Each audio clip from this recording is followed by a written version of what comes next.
Good rides only.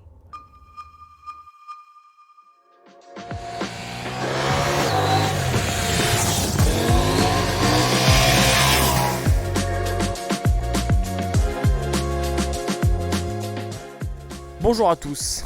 Alors après les Mono 400 et 701, aujourd'hui nous allons essayer le premier bicylindre de la petite famille Pilen avec la Zwart Pilen 801. 105 chevaux, 181 kg, 11 299 €. Cette moto est bâtie sur la base de la KTM 790 Duke, mais il semblerait qu'elle s'en éloigne quand même pas mal dans sa construction comme dans son comportement, et je vous propose d'aller vérifier de suite au guidon.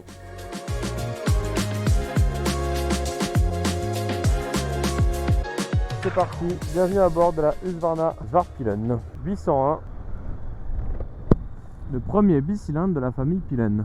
En fin de vidéo, je vous énumérerai toutes les différences techniques avec la 790 Duke. Alors il y en a un certain nombre, en fait c'est pas compliqué. Le seul point commun c'est le moteur, même s'il y a une nouvelle cartographie, et les suspensions, même s'il y a de nouveaux settings. Allez Pouni, une fois n'est pas coutume, le son de micro emmerdé, alors je vous fais une petite voix off pour vous partager mes impressions. C'est pas compliqué, il suffit de poser ses fesses sur la Zwart Pilen pour comprendre qu'il s'agit d'une nouvelle moto. Alors l'assise est déjà beaucoup plus plane que celle de la Duke, on est assis sur la moto plutôt que dedans, on est aussi assis moins haut, et personnellement j'avais les deux pieds qui touchaient à plat. Le buste m'a aussi semblé un peu moins basculé sur l'avant, en fait tout est très naturel à bord de cette moto. Dos droit, coude dans l'alignement du guidon, les genoux sont raisonnablement pliés, et pour ne rien gâcher, la selle est généreuse, spacieuse, notamment en profondeur, et confortable. Petit hic toutefois, les talons qui tapent à droite dans le pot d'échappement et à gauche dans le repose-pied passager. Pour ce qui est de l'environnement de bord, on reconnaît quand même la patte pireur, écran couleur très graphique, commande facile, douce, précise, c'est-à-dire qu'à force de copier le moule, il commence à vraiment le maîtriser. Et on me dit dans l'oreillette que l'embarqué du moteur a fonctionné, alors on se retrouve à bord. Pour ce qui est du moteur, donc on a une nouvelle cartographie. C'est un bloc qui est quand même, qui à chaque fois me surprend parce qu'on se dit bon c'est qu'une petite 790, mais il a quand même la pêche. Là il est particulièrement linéaire avec cette cartographie là, donc il est très dosable, notamment grâce à la poignée de gaz qui est particulièrement dosable tant que vous la réglez sur le mode sport. En mode dynamique je la trouve un tantinet brutal, mais franchement ça se gère.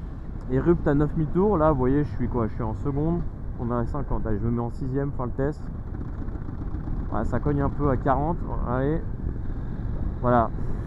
Il accepte de rouler à 50 en 4ème, voilà, à 3000 tours minute. Un peu en dessous, ça risque de cogner un petit peu, bon, c'est pas non plus exceptionnel en même temps. Donc vous pouvez régler indépendamment l'anti-wheeling et le traction control, ça c'est top. Vous pouvez aussi donc mettre l'ABS Supermode. C'est quand même une moto qui garde cet ADN KTM, c'est une moto qui est joueuse quoi. L'anti-wheeling dissocié du traction control plus l'ABS Supermode qui permet de bloquer l'arrière. C'est une moto voilà, qui est fun. Le freinage est bon, comme d'hab, très efficace. On est sur des étriers 4 pistons signés Rijuan et badgé Husqvarna. Le levier est un petit peu dur, mais c'est pas cata. L'ABS à l'arrière est un peu sensible, mais avec le mode super motard, bon ça règle la question. Et il n'y a plus d'ABS à l'arrière et c'est très efficace. À l'avant, j'ai eu zéro problème malgré le profil des pneus. Vous savez, on est sur les Pirelli un peu mixtes. Il y a beaucoup de grip et en plus il chauffe très très vite ces pneus, donc ça c'est top. Non, là elle est quand même sur une moto rigide et ferme, donc réactive vraiment. Et en plus d'être réactive, ça la rend aussi très communicante la moto. On a beaucoup de retours d'infos à l'avant comme à l'arrière. Une rigidité générale qui rendra même le train avant un petit peu nerveux pour les plus brutaux. Sachez que les suspensions sont entièrement réglables et que pour le coup, les réglages font vraiment leur office.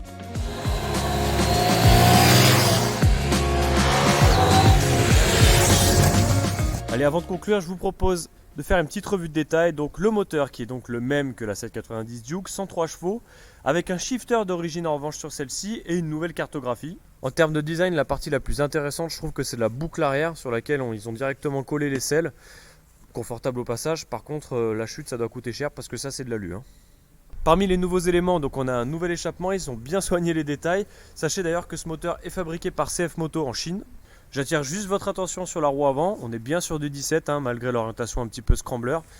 Et on en profite pour parler des pneus, les Pirelli MT60 RS. Franchement une super montre qui en plus de chauffer vite a beaucoup de grip.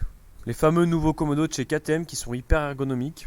Allez, très rapidement on fait le tour du tableau de bord. J'aimerais vous montrer la principale info, c'est qu'on peut à peu près tout régler.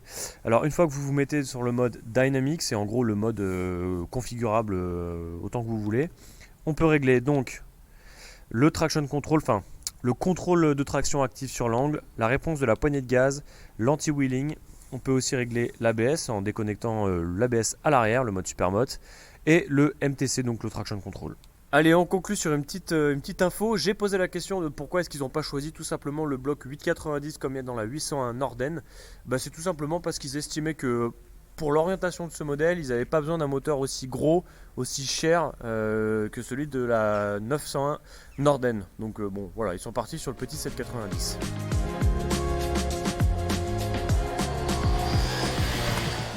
Donc en conclusion de cet essai, que penser de la Svartpilen 801 ? C'est pas seulement une 790 Duke rhabillée, c'est une moto qui a son propre caractère, qui est vraiment différente. Alors elle a un point commun, c'est qu'elle a une espèce de sportivité latente, ne serait-ce que par sa rigidité, etc. C'est une moto qui est fun aussi.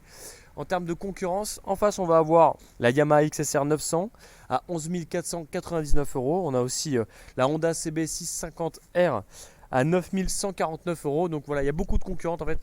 Elle est à placer en face des motos lookées qui ont quand même pas mal de caractère mécanique. On attend de voir s'ils vont la sortir en Vitpilen. C'est pas impossible.